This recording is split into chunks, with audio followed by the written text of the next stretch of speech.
Bart Walsh. This series is called Care of the Self, and we've been talking about the sources of chronic emotional states and other chronic problem states, and how to get those sources of problems resolved. And we first addressed the source that is problem events or a single event from the past, and we talked about the source that is a belief or even a cluster of beliefs that really is at the root of the problem. And before we get into another source, I'm going to address something that's common to all of us, and that is parts. We all have many, many parts inside that are serving different purposes, carrying different information, basically helping us in many, many different ways. And I just want to give you some history or some information about the parts system, because there's not a one of us that hasn't at one time said, well, part of me wants to do this and part of me wants to do that. Well, quite literally, separate parts of you have different positions, different opinions, different preferences. So the parts system begins when we're quite young. According to the information that I've received from my parts, actually, is that the first parts are developed intrauterine in the blood system. And each system can create parts except skin and nerve cells.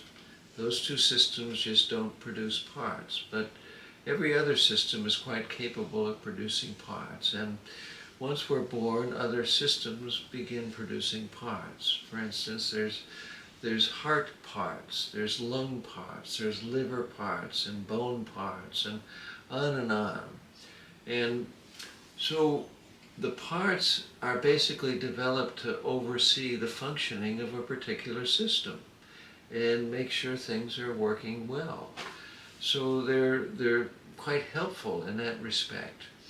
And parts communicate with each other, and there's information that can be conveyed to all parts in the system, and parts also communicate with the central nervous system. So there's communication going back and forth. Not everything gets communicated between the part system and the central nervous system, but there's lots of information that does get communicated. And then we also have muscle parts, and it's important for me to point out that the muscle system is an important part of everything, and certainly an important part of the unconscious. The muscle system remembers everything that happens, okay? Muscle cells are the only cells that have more than one nucleus, or can have more than one nucleus. Muscle cells, as they're developing, will often steal nuclei from surrounding stem cells until they have a handful of extra nuclei, and then they grow big and strong. The extra nuclei are all about memory. The muscle cell remembers everything that happens to it. Okay, so this is another memory system that is not part of the brain or the central nervous system. It's independent of that, but yet it's quite significant. So there are muscle parts, there are bone parts and blood parts and all sorts of different parts. So we have this really huge mix of parts in our system. And when the system experiences a powerful emotional event, typically we then create new parts, and our system tries to give the experience with all of its emotion to these parts, and then puts the parts in isolation. And once parts are put in isolation, they stay there indefinitely, carrying a not so pleasant experience. Now, what I just described is what happens with trauma. And it doesn't require trauma for this to happen. It might be a kindergarten teacher that looks at a kid the wrong way, and the kid freaks out and boom, creates these isolated parts. It could be lots and lots of things. When the emotional experience doesn't have an immediate way of being processed, boom, these isolated parts get created and carry the experience. So this is important to remember, because those isolated parts can get very frustrated being stuck.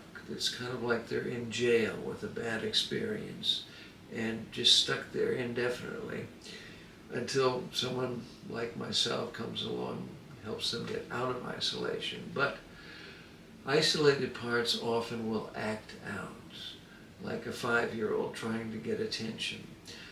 The isolated parts often act out by creating symptoms, hoping to get attention, hoping that someone finds them and gets them out of isolation. This is common. And there's lots of different conditions I've dealt with over the years that are not responsive to conventional medical treatment because the isolated parts are at the source of the problem. And once the isolated parts are found and negotiated with, the symptoms can be resolved, the parts get out of isolation and integrated into the rest of the system. So it's important for us to know something about isolated parts. Also consider that isolated parts want something to do. They want some purpose or function. That's important to them. So this, well, presents another challenge for us.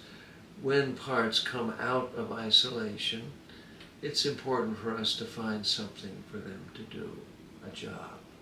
Okay, we will talk a lot more about that later, but I just wanted you to know something about isolated parts because they are a very significant chunk of what we call the unconscious. And they can be very helpful, and sometimes they can be quite, well, debilitating and harmful when they're acting out.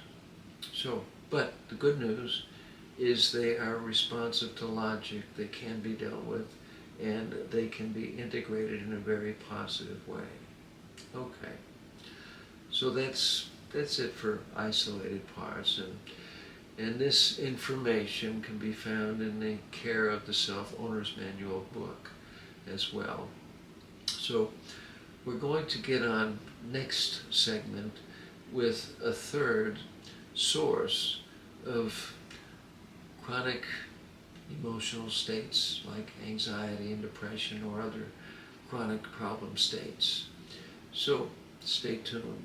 See you next time. Thanks for watching.